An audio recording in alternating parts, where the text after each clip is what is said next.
కాళేశ్వరం ఎంతో ప్రతిష్టాత్మకంగా నిర్మించింది పోయిన ప్రభుత్వం. అయితే ఈ కాళేశ్వరం కింద వచ్చిన మేడిగడ్డ బ్యారేజీ కుంగుబాటుపై భూపాలపల్లి జిల్లా కోర్టులో పిటిషన్ వేశారు ఓ వ్యక్తి. అయితే దాన్ని పరిశీలించి రమ్మని అంటే నోటీసులు ఇచ్చింది కేసీఆర్ అండ్ హరీష్ రావు మెగా కృష్ణారెడ్డికి. సో ఏమంటారు సార్, మీరేమంటారు? అంటే ఇది నిలబడుతుందంటారా ఈ కేసు? తప్పకుండా ఉంటుంది, నిలబడుతుందమ్మా. నిలబడకపోవడం ఏంటి? ఎందుకంటే అక్కడ అవినీతి జరిగిందని ఎక్స్పర్ట్స్ కమిటీ కూడా చెప్పింది. 5 అడుగులు 4 అడుగులు బ్రిడ్జి కుంగిపోయిందని చెప్పింది. కొంత మేరకు డ్యామేజ్ అయిపోయింది.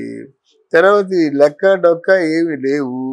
దీని మీద చాలాసార్లు పోరాటాలు జరిగాయి. కానీ ఇప్పుడు రాజలింగమూర్తి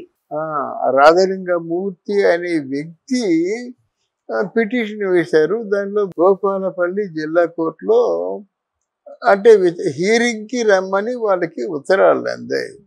కేసీఆర్కి, హరీష్ రావుకి, మెగా కృష్ణమూర్తి గారికి, వీళ్ళందరికీ శ్రీముఖాలు అందాయి. ఇప్పుడు దీని తాలూ పర్యవసానం ఎలా ఉంటుందని అడుగుతావు, అంతే కదా. ఇది రేవంత్ రెడ్డి ఎప్పటి నుంచే చెప్తుంది, తప్పకుండా మీరు శిక్షార్హులు. మనకు ఉన్నటువంటి ఒక ప్రతిష్టాత్మక డ్యామేజ్కి ఇంత డ్యామేజ్ జరిగిందంటే మరి రేపు పొద్దున్న ఎంతమంది ప్రజలు బాధపడతారు? వాళ్ళ నీటి వనరులు ఎలా ఉంటాయి? అంటే రైతులకేమో సాగునీరు ఎలా వస్తుంది? ఇవన్నీ ఆలోచిస్తారు కదా. దీని మీద ఏంటంటే వీళ్ళు ఏదో కాకమ్మ కథలు చెప్తున్నారు. ఎవరు? కేసీఆర్ ఆ డ్యామేజీ విషయంలో ఏమీ చూసుకోలేదు. ఏదో ఆయన ఇంట్రెస్ట్ ఏదో ఉంటుందో ఆ ఇంట్రెస్ట్ చూసుకొని వదిలేశాడు. అప్పుడు హరీష్ రావుకి దాని మీద అంటే ఆయన ఇరిగేషన్ శాఖ మినిస్టర్ కనుక సంబంధిత బాధ్యత అంతా కూడా ఆయన తీసుకున్నాడు. ఆయనకి కేటాయించినటువంటి ఫండ్స్లో ఖర్చు పెట్టాడు అన్నమాట. ఇక్కడ మెగా కృష్ణమూర్తి గారు కూడా ఏమవుతుందంటే అప్పుడు రాజీవ్ గారు చెప్పినట్టుగా నీ చేతిలో వచ్చి నా చేతికి వచ్చేసరికి ఎంత ఉంటుంది, నా చేతిలో వచ్చి ఆ చేతిలోకి వెళ్ళేసరికి ఎంత ఉంటుంది, అక్కడి నుంచి వెళ్ళేసరికి ఆ వెళ్ళే దాంతోనే ఏదైనా పని చేయాలి. అంటే 1 కోటి రూపాయలు పనిచేసేదానికి 5 లక్షల రూపాయలతో పనిచేయాలంటే ఎలాగవుతుందమ్మా? పోనీ 10 లక్షల రూపాయలతో పనిచేయాలంటే ఎలాగవుద్దమ్మా? పోనీ 50 లక్షల రూపాయలతో పనిచేయాలంటే ఎలాగవుతుంది? ఆ కోటి ఖర్చు పెట్టాలి. మీకు కొన్ని ఉంటాయి చూసారా, తాత్కాలికంగా మళ్ళీ నెలలో మళ్ళీ పెట్టుబడి పెట్టాలి, మళ్ళీ 2 నెలల్లో పెట్టుబడి పెట్టాలి అనే దాంట్లో ఏమైనా చేయొచ్చు. ఎందుకంటే నెల ఏదో బడ్జెట్ కేటాయిస్తారు కదా. ఇది అలా కాకుండా వన్స్ ఫర్ ఆల్ మీరు ఇన్వెస్ట్మెంట్ చేసినట్టయితే శాశ్వత ప్రయోజనాలని సాధిస్తాం మనం. అందుకే డ్యాములు కానీ బ్యారేజీలు కానీ అన్ని కట్టామంటే ఒక బ్రిడ్జి కట్టామంటే 100 ఏళ్ళు ఉండాలి దాని లైఫ్.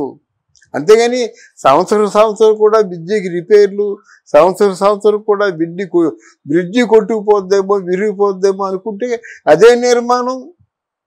అందువల్ల తప్పకుండా ఇది అవినీతి కేసు.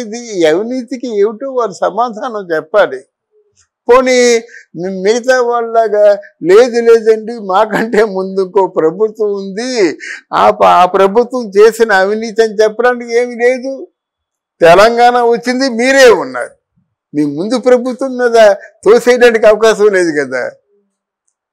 అలాగే మీ తర్వాత వచ్చిన ప్రభుత్వం మీద కూడా తోసేయడానికి వీలు లేదు. అది మీ చేతుల్లో జరిగింది, మీరే బాధ్యుడు. అలా ఉచ్చు బిగుసుకుందన్నమాట. వీళ్ళు ఎలాగైనప్పుడు కూడా వీళ్ళు అవినీతి పరులు అనే మాట రాకపోతే ఎంత తొందరగా కేసీఆర్ ఓడిపోయేవాడు కాదు. వాళ్ళు సంపాదించుకున్న ఆస్తులు అందరికీ తెలిసి హరీష్ రావు ఆస్తి ఎంత ఉందమ్మా ఈరోజు, కేటీఆర్ ఆస్తి ఎంత ఉందమ్మా ఈరోజు. కేటీఆర్ కొడుకు హిమాంశు ఒక పిల్లడు 36 ఎకరాలు కొనేసారంటే అక్కడ 36 ఎకరాలు అంటే వాళ్ళకి మనీ ఎంత ఫ్లోటింగ్లో ఉందో ఆలోచించు. అది చెప్తున్నాను. ఇలాంటి అవినీతి భాగవతం ప్రజలకు తెలిసింది కాబట్టే కేసీఆర్ ఓడిపోయాడు. కానీ లేకపోతే తెలంగాణ తెచ్చినటువంటి తెలంగాణ పిత ఓడిపోవలసిన అవసరం లేదు. ఈరోజు హైకోర్టులో జిల్లా కోర్టులో నిలబడి సంజాయిషి ఇచ్చుకోవాల్సిన అవసరం లేదు. ఈ ముగ్గురు తెలంగాణకి త్రినేత్రులు మాట. హరీష్ రావు ఎంత ముఖ్యమైన వాడో, కేటీఆర్ ఎంత ముఖ్యమైన వాడో, కేసీఆర్ అంతే ముఖ్యమైన వాడు. వీళ్ళు సంజాయిషి చెప్పుకోవాలి.